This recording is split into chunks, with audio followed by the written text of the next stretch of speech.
Vamos continuar o nosso estudo do livro do Apocalipse? Com certeza. E hoje a nossa análise vai ser um pouco diferente. Em vez da gente já pular para decifrar os símbolos, vamos dar um passo para trás e explorar a estrutura genial do livro. Sabe, entender como o livro foi escrito é a grande chave para a gente entender o que ele realmente quer dizer. É isso mesmo. Para decodificar o Apocalipse, o primeiro passo é entender que ele tem uma natureza dupla. Por um lado, é uma mensagem divina, claro. O próprio livro já começa dizendo que é a revelação de Jesus Cristo. Exato. Mas essa mensagem divina chega pra gente através de um autor humano, o João. E ele não foi só um robô escrevendo o que ouvia. Não. Ele participou ativamente, usando a linguagem e o estilo dele. Tudo isso, claro, sobre a inspiração do Espírito Santo. Essa citação é fundamental para a gente entender o processo todo. A inspiração não é sobre as palavras exatas, mas sobre a pessoa que escreve. Os pensamentos são de Deus, mas as palavras carregam a marca da mente do João. É como se fosse uma luz branca passando por um vitral colorido. A luz é a mesma, mas a imagem que a gente vê é totalmente moldada pelo vidro. Perfeito. Então, a gente pode pensar assim: a mente divina é a fonte de tudo, o significado maior. E as palavras humanas são o veículo, o carro que entrega essa mensagem. É essa mistura que deixa o texto tão rico. Entender isso prepara o terreno para a gente poder analisar a estrutura que o João usou para passar a mensagem de Deus. Ok, então vamos mergulhar nisso. Agora que a gente já firmou essa base, tá na hora de abrir o nosso kit de ferramentas. O João não escreveu de qualquer jeito, de forma aleatória. Ele usou técnicas literárias bem específicas, que a gente consegue identificar e que funcionam como chaves para destravar o sentido do texto. A primeira ferramenta do kit são os textos ponte. Pensa neles como conectores, sabe? São aquelas frases ou versículos que fecham uma ideia, mas ao mesmo tempo já abrem a porta para a próxima, criando um fluxo super conectado no livro todo. Um exemplo bem claro disso está lá em Apocalipse 1, versículo 20. Depois daquela visão incrível de Cristo, o texto explica o que são as estrelas e os candeeiros. Essa explicação fecha a visão e pronto, serve de ponte perfeita para nos levar direto para as cartas que são enviadas para cada uma das igrejas. É genial! A segunda chave é o que a gente chama de esquema de identificação/descrição. É um padrão bem lógico, na verdade. Primeiro, João apresenta um personagem, diz quem ele é, e só depois ele descreve o que esse personagem faz. Ou seja, a identidade da pessoa é que qualifica a ação dela. E o exemplo de Apocalipse 5 é perfeito para isso. O capítulo inteiro se dedica a responder quem é digno de abrir o livro. A resposta, o cordeiro que foi morto. Só depois que a identidade e a dignidade dele são estabelecidas é que o capítulo 6 começa a descrever a ação, ele abrindo os selos. Simples, né? Mas muito poderoso. A terceira ferramenta é a técnica do ouvir e ver.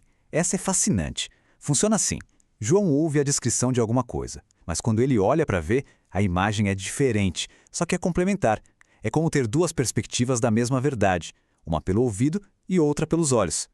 O exemplo clássico disso está em Apocalipse 5. João ouve um anúncio: venceu o leão da tribo de Judá, um símbolo de poder e de realeza. Mas o que ele vê quando se vira?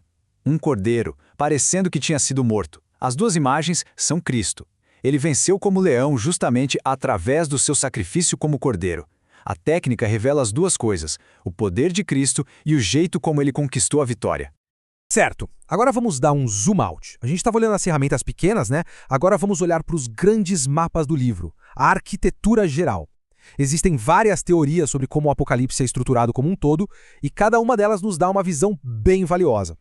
Basicamente, existem 4 teorias principais. A primeira é a da recapitulação. Ela diz que as séries de 7, selos, trombetas, pragas, não são uma depois da outra no tempo, mas contam a mesma história de ângulos diferentes. Outras teorias dizem que a estrutura se baseia nas cenas do santuário, no ciclo das festas judaicas ou numa forma literária chamada quiasmo. Vamos parar um pouquinho nessa estrutura quiástica. Ela é tipo um espelho. A primeira parte reflete a última, a segunda reflete a penúltima e assim vai. Mas o mais interessante dessa estrutura é que o ponto principal, o clímax, a mensagem mais importante, fica sempre bem no centro. E aquela ideia da recapitulação fica super clara quando a gente compara os juízos. Olha só, os alvos das 7 taças são praticamente os mesmos das 7 trombetas, só que mais intensos. Primeiro a terra, depois o mar, os rios. O padrão mostra que as trombetas eram um aviso e as taças são o juízo final, sem chance de voltar atrás. Ok, a gente já viu as ferramentas, os mapas estruturais e tudo isso nos leva a uma pergunta, que é a mais importante. Para que essa complexidade toda? Por que o João, inspirado por Deus, ia construir um livro tão cheio de detalhes, tão intrincado? Essa estrutura toda não é só por beleza, ela tem um propósito muito claro. Exatamente. É a pergunta que vale a pena fazer.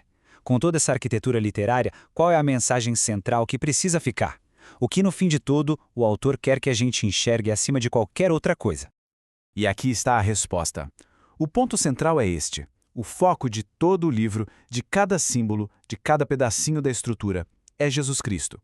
Se a nossa interpretação não apontar para ele e para o sacrifício dele, ela perdeu o rumo. Cristo é a chave mestra que abre todas as portas do Apocalipse. Então, a conclusão é bem clara. Entender o como o livro foi escrito, ou seja, a sua estrutura, nos ajuda a enxergar com muito mais clareza quem está no centro de tudo, Jesus Cristo. Cada técnica, cada padrão foi feito para ser uma lente, para nos ajudar a focar na figura principal de toda essa revelação. E com essa reflexão, a gente encerra a análise de hoje. Mas olha, a nossa jornada está só começando. Agora que a gente tem essas ferramentas em mãos, estamos prontos para começar a usá-las no texto, versículo por versículo. É isso aí. E o nosso próximo passo vai ser um mergulho no prólogo do livro, lá em Apocalipse, capítulo 1, dos versículos 1 a 8. Fica o convite para todos continuarem com a gente nessa série de estudos. Muito obrigado pela companhia.